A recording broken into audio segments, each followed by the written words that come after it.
From the outside, his mansion looked like heaven, but inside it was a graveyard of silence.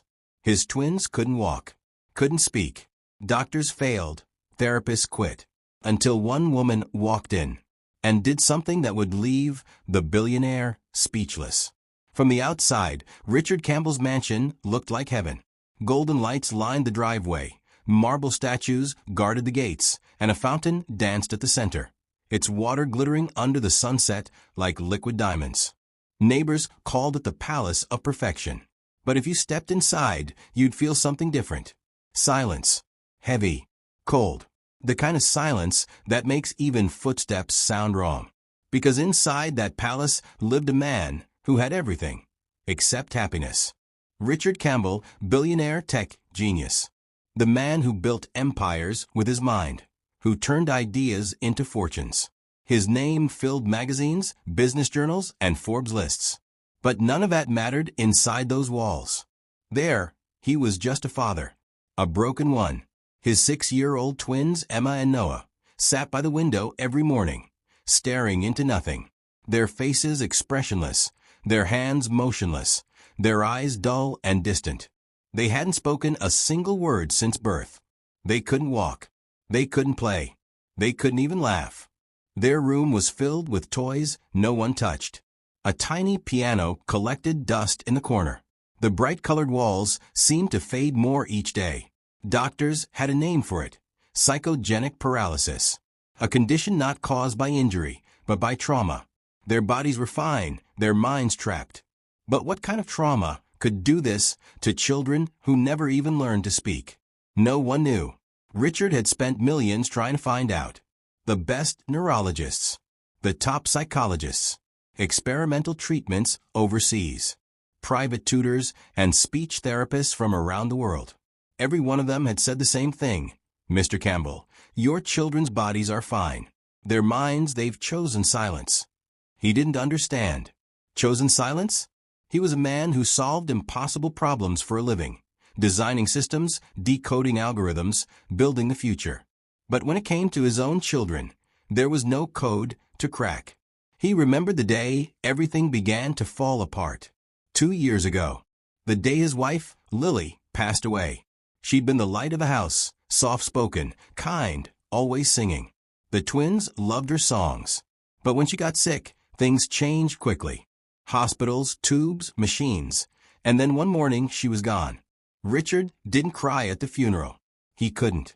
He stood there, stone-faced, holding his children's hands while cameras flashed around them. He thought he had to be strong. That was his job. To keep working, keep building, keep moving. But the twins stopped moving. First, Emma refused to eat. Then Noah stopped responding to voices. Their laughter vanished. Their legs stopped working. It was as if Lily's death had taken all the color out of their world, and Richard didn't know how to bring it back. In the months that followed, he turned his pain into work. Meetings, deals, late nights at the office. He told himself he was doing it for them, to build their future, to make sure they'd never need anything. But what they needed wasn't money. They needed him. Still, every night, Richard came home to silence. The kind of silence that hurts. He'd pass their bedroom door and hear nothing. No laughter, no crying, not even breathing sometimes. The nannies he hired never lasted long. Some said the children gave them nightmares. Others simply quit, saying the house felt haunted. And maybe it was. Haunted by memories. By the sound of a piano that no one played anymore. By the echo of a woman's voice that used to sing lullabies down the hall. Richard often sat alone in his study late at night, surrounded by framed awards and empty wine glasses. He'd look up at the family portrait above the fireplace, himself, Lily, Emma, and Noah. All four smiling, all four whole. A moment frozen in time. He would stare at that picture until his eyes burned, whispering into the silence, "What did I do wrong?" Sometimes he swore he heard Lily's voice answering him, soft, like a breeze. "You forgot how to feel." He'd shake it off. Grief playing tricks on him, he thought. But deep down, he knew she was right. He'd built a life so perfect, so controlled, so full of logic and order, that there was no room left for feeling. And now, his children were trapped in that same prison. Days turned to weeks, weeks to months, and Richard's hope began to fade. Therapists came and went. Medicines were prescribed and discontinued. He spent millions but saw no change. Until one gray morning, his assistant knocked on his office door. "Sir," she said softly, "there's someone here to see you. A nanny from the Children's Foundation downtown." Richard didn't even look up from his laptop. "Not interested," he muttered. "We've tried enough." "She insisted, sir," the assistant said. She said she understands what your children need." Richard sighed, rubbing his temples. Every week, someone claimed to have a miracle method. Every week, he was disappointed again. But something in his assistant's tone made him pause. "Fine," he said. "Send her in." A few moments later, the door opened quietly, and in stepped a woman unlike anyone Richard had ever hired. She wasn't dressed in a polished uniform or holding medical charts. Just a simple blue dress, a warm smile, and eyes that seemed to see right through him. Her name was Grace Williams, a middle-aged woman with kind hands and the posture of someone who'd carried more weight than most could bear. She looked around the room, the trophies, the portraits, the glass walls, and said softly, "You've built quite a world here, Mr. Campbell. But where do your children fit in it?" Richard frowned. "You're not here to judge me. You're here for a job interview." Grace smiled gently. "Then let's begin." He leaned back, skeptical. "You don't have a medical degree. No therapy certification. What makes you think you can help when the best experts in the world couldn't?" She looked him straight in the eyes and said, "Because sometimes, sir, healing doesn't come from medicine. It comes from love." For the first time in years, Richard didn't know what to say. Grace continued, "Your children don't need a nurse. They need someone to remind them how to feel safe again." Her words echoed in his mind long after she left the room. That night, for the first time in 2 years, Richard didn't stare at his computer screen or his reflection in a glass of wine. He sat by the window, watching his children sleep. And for a reason he couldn't explain, he whispered a prayer he hadn't said since Lily died. "God, if you're still listening, send us a miracle." He didn't know it yet, but that miracle had already walked through his door. Her name was Grace Williams, a middle-aged black woman with a warm smile and eyes that looked like they'd seen too much of life, yet refused to stop shining. When she first stepped into the mansion, she looked small compared to everything around her. The ceilings stretched high, like a cathedral. The chandeliers glittered above her head. The marble floor was so clean she could see her reflection. Grace walked in slowly, clutching her worn leather bag. Everything in that house screamed wealth, but none of it felt alive. She was used to noisy homes, full of children's laughter and chaos. But here it was eerily still. Even the air felt heavy. Richard Campbell stood by the grand staircase, hands in his pockets, eyes sharp and skeptical. He was used to people fearing him, investors, employees, the media. But Grace didn't flinch. She looked at him like she saw not the billionaire, but the man. "You must be Mr. Campbell," she said gently. Her voice was soft, but it carried a strange strength, like someone who'd been through storms and learned to smile through them. Richard gave a curt nod. "My assistant said you came from some charity home?" "Yes, sir," she said. "St. Mary's Children's Shelter. I've spent the last 20 years taking care of orphans. Kids who've lost parents, homes, hope, you name it." He crossed his arms. "And what makes you think you can handle my children? They're not just sad. They're sick. Medically diagnosed. I've had world-class specialists here." Grace didn't blink. "I don't handle children, sir. I love them. That's the difference." Her calmness irritated him, yet something about her confidence made him pause. Richard turned away, pacing. "You don't have any medical training? No therapy certification? You're asking me to trust my children with someone who doesn't even have credentials." Grace smiled faintly. "Sometimes, sir, healing doesn't come from medicine. It comes from love." The words hung in the air, simple, unpolished, yet powerful. Richard hated how they made him feel, as if she'd struck a place in his chest he'd locked years ago. He cleared his throat. "1 month," he said finally. "That's all you get. If there's no progress, you're gone." Grace nodded. That's all I'll need. The first day began before sunrise. Grace arrived at the twins' room, quietly pushing the door open. Emma and Noah sat near the window, the same way they always did, motionless, staring outside. Their small frames looked lost in the huge room, surrounded by toys that hadn't been touched in months. Dolls with perfect faces. Cars that never raced. Books that never opened. Grace stood silently for a moment, watching them. Then she smiled and whispered to herself, "All right, little angels. Let's start small." She didn't rush in or speak loudly. Instead, she knelt down beside them, taking out a small cloth doll from her bag. Handmade, a little worn but soft and inviting. "This is Rosie," she said softly, holding it out. "She's shy just like you." The children didn't move. Not a blink. Grace waited. She wasn't expecting miracles. So she began to hum, a low, soothing tune. Something between a lullaby and a prayer. It filled the air like sunlight through clouds. Minutes passed. Still no reaction. But Grace noticed something tiny. Noah's fingers twitched. Just once. Then stillness again. She smiled. "That's okay," she whispered. "One step at a time." Later that afternoon, Richard checked the security monitor from his office. He saw Grace sitting on the floor, the twins beside her, crayons scattered everywhere. They weren't drawing, not really. She was.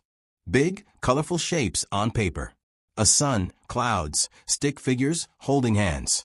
She talked while she drew, telling stories about each picture, silly, warm, full of life. "This one," she said, pointing to the stick woman with curly hair. "That's Rosie's mom. She had the prettiest laugh. Sounded like wind chimes."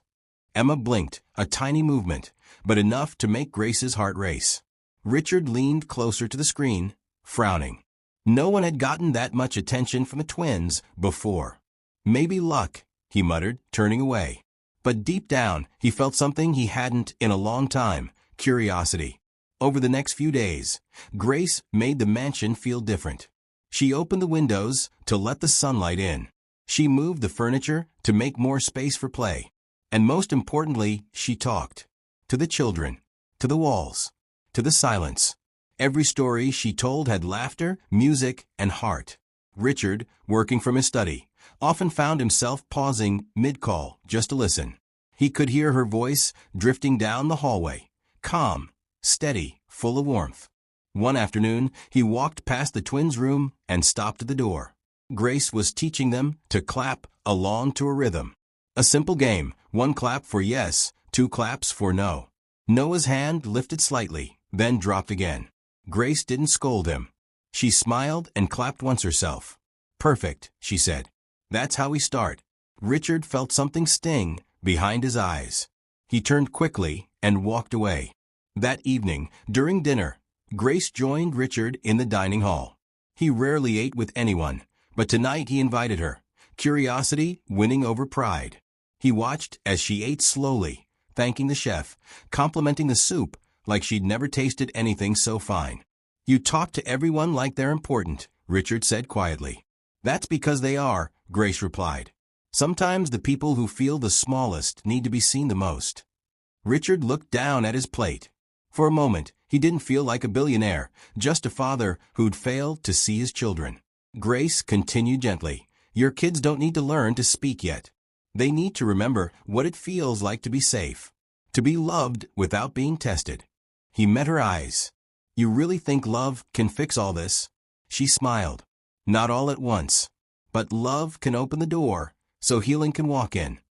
That night, as she left the dining room, Richard watched her from the hallway.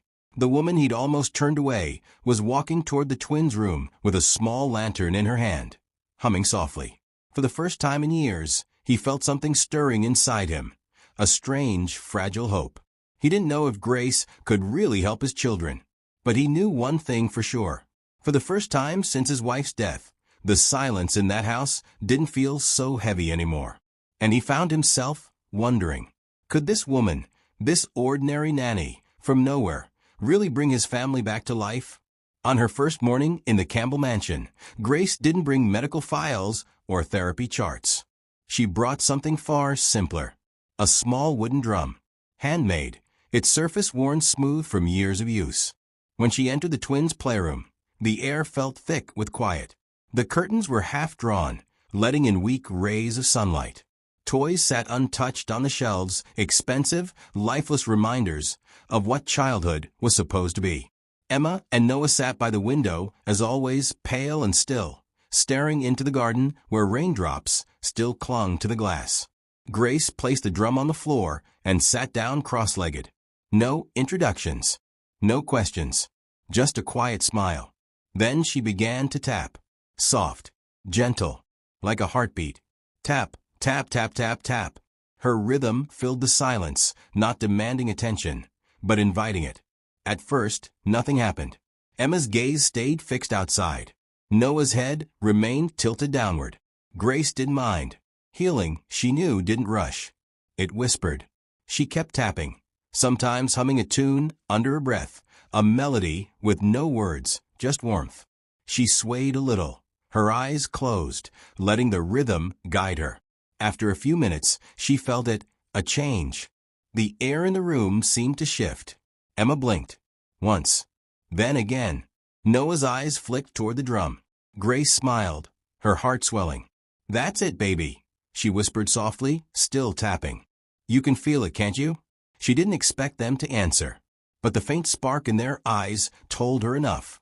That day, Grace didn't speak much.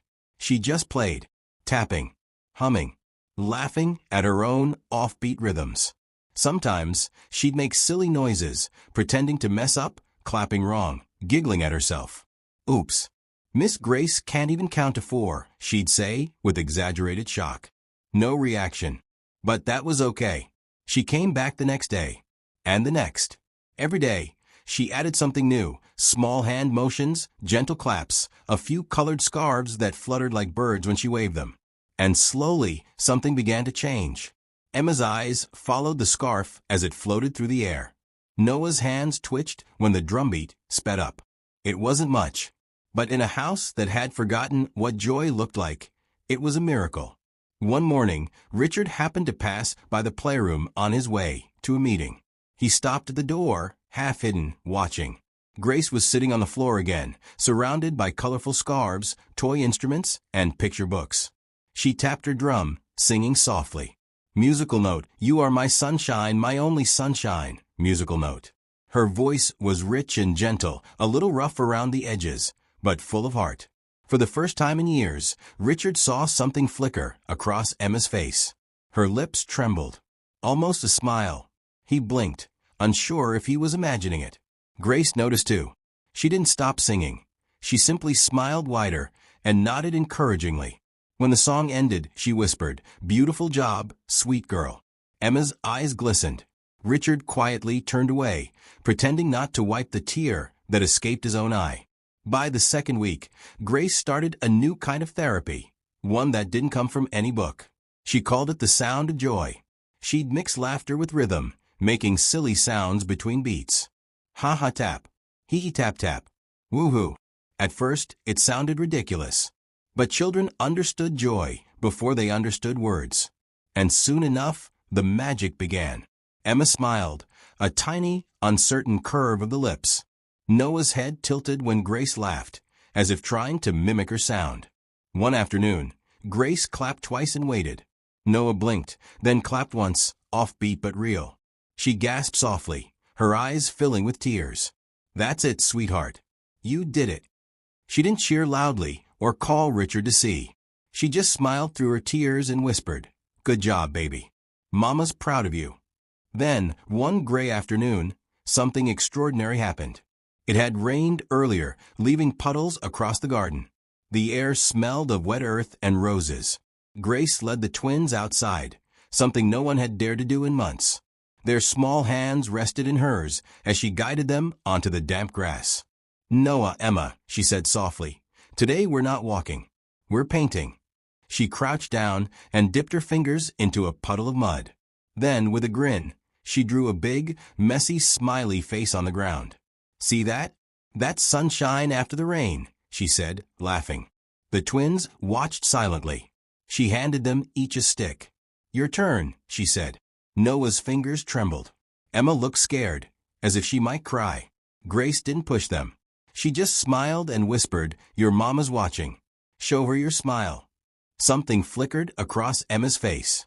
Then, a small sound escaped her lips. A giggle. Soft. Fragile. But real. Grace froze. Her hands covered her mouth, eyes wide with shock. The sound echoed faintly in the cool air. Pure, innocent laughter. Noah looked at his sister and clapped his hands. The sound was clumsy, uneven, but it was joy. Grace's eyes filled with tears as she dropped to her knees in the mud, laughing and crying all at once. "My babies," she whispered. "You did it." They didn't say a word, but they didn't have to. For the first time in years, the garden was alive again. That evening, as the sun dipped below the horizon, the mansion felt different, lighter, alive. The security guards swore they heard laughter echoing across the lawn. At first, they thought it was a recording, maybe a TV. But when they checked the cameras, they saw them. Grace, Emma, and Noah, all sitting in the grass, covered in mud, smiling like they'd discovered a new world. And, inside, Richard watched from the balcony. He couldn't hear their words, but he didn't need to. He could feel it, the rhythm of life returning to his home. Tears slipped down his cheeks as he whispered, "Lily, they're smiling again." He hadn't said her name aloud in years. That night, as Grace tucked the twins into bed, she sat by their side, humming softly. Emma's hand reached out, small and trembling, and brushed against hers. Grace froze, then smiled gently. "It's okay, baby," she whispered. "I'm here." Noah turned his head and made a tiny sound, something between a hum and a sigh. To anyone else, it would have meant nothing. But to Grace, it was everything. She turned off the lamp, looked at the two small sleeping figures, and whispered to the quiet room, "Thank you, God, for letting me see their light again." And from somewhere deep in the silence of that mansion, the sound of laughter still lingered. The first laughter in 2 long, painful years. Richard couldn't believe what he was seeing. For the first time in years, his twins were smiling. Their little faces, once pale and distant, were now full of life. Their eyes shone, their lips curved upward, and that haunting emptiness that had lived inside them was gone. He stood by the doorway of the playroom, frozen, his heart pounding. Grace was there on the floor, her small drum between her knees, tapping out a steady rhythm. Each beat seemed to pull something invisible from the air, something gentle, alive, human. Emma was standing, tiny fingers gripping a chair for balance. Noah was beside her, his eyes locked on Grace's movements. And then it happened. Grace hit the drum once, firmly. Tap. Emma lifted her foot. Then Noah. Another beat. Tap. Both took a wobbly step forward. It wasn't perfect. It wasn't graceful. But it was movement. Richard's breath caught in his throat. He wanted to shout, to cry, to run and hold them. But something told him not to break the moment. He stood silently, hand on the doorframe, tears welling in his eyes as Grace continued her rhythm. With each tap, the children grew braver. Emma giggled softly when she stumbled. Noah steadied her, his tiny hands clutching hers. Grace laughed too, that warm, motherly laugh that filled every empty space in the room. When the rhythm stopped, both children fell into her arms, breathing hard but smiling wide. That was when Richard finally stepped inside. His voice was soft, trembling. How did you do this?" Grace turned, her hands still holding the children close. "They were never sick, Mr. Campbell," she said quietly. "They were scared." Richard blinked, confused. "Scared? Of what?" Grace's smile faded. She hesitated before speaking, her eyes searching his face, as if deciding whether he was ready to hear the truth. "Of losing you," she said finally. The words hit him like a blow. He froze.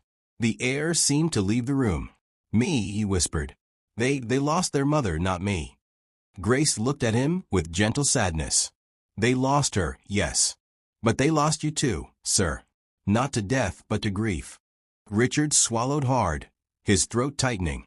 Grace continued softly. "When their mother died, they watched you disappear. You stopped talking. You stopped smiling. You filled the house with silence. To them, it felt like losing both parents at once." He stepped back, his heart pounding. Memories flooded his mind, nights in his office, drowning in work, missing dinners, ignoring calls from the nanny, never once sitting with his children after Lily passed. "I was always working," he said finally, his voice breaking. "When she died, I thought if I just made more money, built a stronger future, maybe that would make up for it." Grace shook her head gently. "They didn't need your money, sir. They needed you." The words shattered him. Richard turned toward his children. Emma was tracing the edge of the drum, her small fingers running over the wooden rim. Noah was looking up at him, head tilted, curious, hesitant. For the first time, Richard didn't see brokenness. He saw two little souls who'd been waiting for him to come back. He walked slowly toward them, dropping to his knees beside Grace. His suit pants touched the carpet, but he didn't care. He reached out his trembling hands. "Emma, Noah." The twins looked at him, silent but watching. "I'm here now," he whispered, voice shaking. "I promise." Grace smiled softly, tears shining in her eyes. For a long moment, the only sound was the faint ticking of a clock on the wall. Then Emma reached out, tiny fingers brushing against her father's wrist. Noah followed, placing his hand on Richard's sleeve. And then, the smallest, most fragile thing, Emma leaned forward and rested her head against his chest. Richard let out a sob he didn't even know he'd been holding in. He wrapped both arms around them, pulling them close, feeling their warmth, their heartbeat, their life. Grace quietly rose from the floor, stepping back to give them space. For the first time, the family of three felt whole again. That night, the mansion didn't feel so big. It didn't feel so empty. Richard didn't retreat to his office. He didn't pour himself another drink or bury his pain in work. Instead, he stayed by the twins' bedside as Grace tucked them in. Emma lay curled against Noah, their small hands intertwined. Grace smiled. "They're at peace tonight," she whispered. Richard nodded, his voice barely a breath. "I haven't seen them sleep this peacefully since," he stopped, unable to finish. Grace finished for him. "Since their mother sang them lullabies." He looked at her, eyes full of gratitude and shame. "You've done more in a few weeks than I could in years." Grace shook her head. "No, sir. I only reminded them what love sounds like. The rest came from you." Richard's lips trembled. "I don't deserve them. Or you." Grace smiled softly. "Love isn't about deserving, sir. It's about showing up, even when it's hard." He sat beside the bed as the twins drifted into sleep. Their breathing was slow, steady, peaceful. Minutes passed. Then Emma stirred, her hand searching for something in the dark. Richard instinctively reached out and let her tiny fingers curl around his. Her grip was weak, but it held everything: forgiveness, trust, and a bond he thought he'd lost forever. Noah rolled over, his small hand finding Richard's other one. And so, the billionaire, who once ruled an empire, sat on the floor of his children's room, both hands held tightly by the two people who needed him most. The quiet hum of the night filled the room, not cold, but calm. Grace stood by the door, watching silently.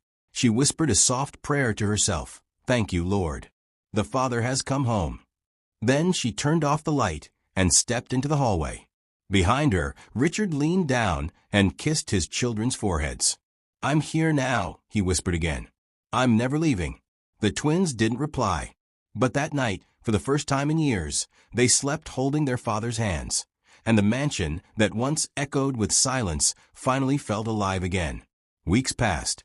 The Campbell mansion, once filled with echoes of emptiness, now overflowed with the sounds of life. Music drifted down the halls in the mornings, laughter spilled from the garden in the afternoons, and at night, instead of silence, soft humming carried through the house. The same tune Grace always sang to calm the twins. Even the staff noticed the change. The maids moved lighter. The guards smiled more. The home that once felt like a museum of grief had become a living, breathing home again. And at the center of it all was Grace. She was everywhere. In the kitchen baking cookies with the twins, in the garden teaching them about flowers, or in the playroom turning rhythm into laughter. Everywhere she went, she left warmth behind, like sunlight after a long storm. Richard often found himself stopping by doorways just to watch. He didn't want to interrupt, just observe. He'd stand there quietly, a small smile tugging at his lips as he saw his children laugh, fall, and get back up again, things he thought he'd never see. Sometimes Grace would notice him watching. She'd give him that knowing smile, the kind that said, "See? They just needed you." And he'd nod back, silently thanking her for giving him back his life. Then came the day that changed everything forever. It was a Sunday morning. Sunlight poured through the tall windows, washing the living room in gold. Grace had brought in a small, upright piano, old, a little worn, but tuned with care. She said it used to belong to the orphanage where she worked. "I thought we could make some music today," she said cheerfully, wiping the keys with a soft cloth. Emma and Noah sat beside her on the bench, tiny fingers hovering above the keys. Richard leaned against the doorway, as he often did, coffee in hand, a proud smile on his face. "What are we playing today, Miss Grace?" he asked. Grace smiled back. "A song their mother used to sing." Richard's heart tightened. "Lily." The melody began, soft, slow, almost like a whisper. Grace's hands moved gently across the keys, the notes rising like memories from another lifetime. Emma pressed one key, then another. Noah followed, fumbling but trying. Grace laughed softly. "That's it, sweetheart. Just like Mommy used to." Richard watched, mesmerized. His children's faces were glowing. There was joy there now, real, unfiltered joy. And then it happened. At first it was barely a sound. A small, trembling whisper that made the room still. "Daddy." Richard froze. The cup slipped from his hand, shattering on the floor. He blinked, unable to move. His brain couldn't process what his ears had just heard. Grace gasped softly, her hands flying to her mouth. It was Noah. His lips trembled, but he said it again, stronger this time. "Daddy." The world seemed to stop. Emma turned to her brother, her tiny brow furrowed, as if she couldn't believe it either. Then, slowly, she looked toward the doorway, toward Richard. "Daddy," she whispered. This time, both of them said it together. "Daddy." Richard's knees gave out. He fell to the floor, tears streaming down his face faster than he could wipe them. He crawled toward them, voice shaking. "Oh my God, my babies." He wrapped his arms around them both, pulling them close, sobbing into their hair. "I love you," he cried. "I love you both so much. So much." Grace sat at the piano bench, tears flooding her eyes. She couldn't move, couldn't speak. She just watched. The miracle she'd prayed for was unfolding right in front of her. Noah clung to his father's neck, laughing through his tears. Emma held Richard's face between her little hands, her voice barely a whisper. "Daddy," she said again, and this time it was full of life. Grace smiled through her tears, whispering under her breath, "See? They just needed to hear it back." The mansion was filled with the sound of laughter and crying all at once, the most beautiful chaos the house had ever known. For the first time, Richard wasn't a billionaire or a CEO or a man chasing success. He was just a father, whole, human, grateful. That evening, when the sun dipped low and the twins were finally asleep, Richard called Grace to his office. She walked in quietly, still smiling from the day's miracle. Richard stood by the window, holding an envelope in his hand. "I owe you more than I can ever repay," he said softly. "But this is a small thank you for saving my children." Grace looked at the envelope, then at him. "Mr. Campbell, I didn't save them. They saved you." He blinked, caught off guard. "What do you mean?" She smiled gently. "They taught you how to love again. I just gave them the space to reach you." Richard's throat tightened. He extended the envelope anyway. "Please. At least accept this. You deserve it." Grace looked down at it for a long moment, then pushed it back across the desk.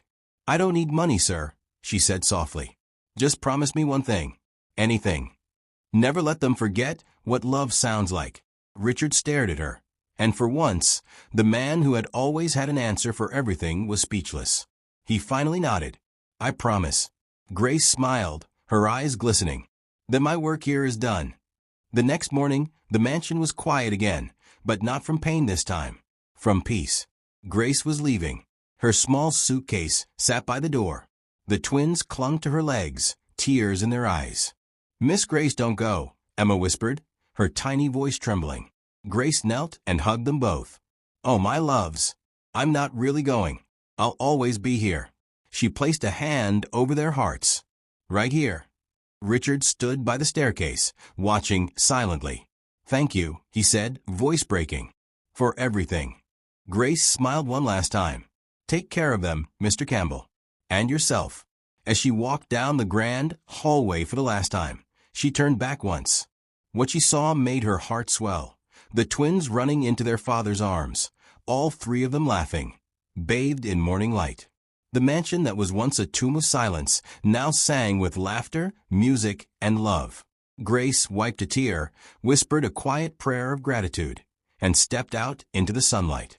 And from somewhere deep inside the house, carried faintly through the open window, came the sweetest sound she could have ever imagined. "Daddy, play the piano again." Grace smiled. The miracle was complete. In the end, it wasn't the medicine, the money, or the mansion that healed them. It was a heartbeat, a hug, a word called love. Because sometimes, the most broken hearts don't need fixing. They just need to be heard. Broken Heart Sparkles.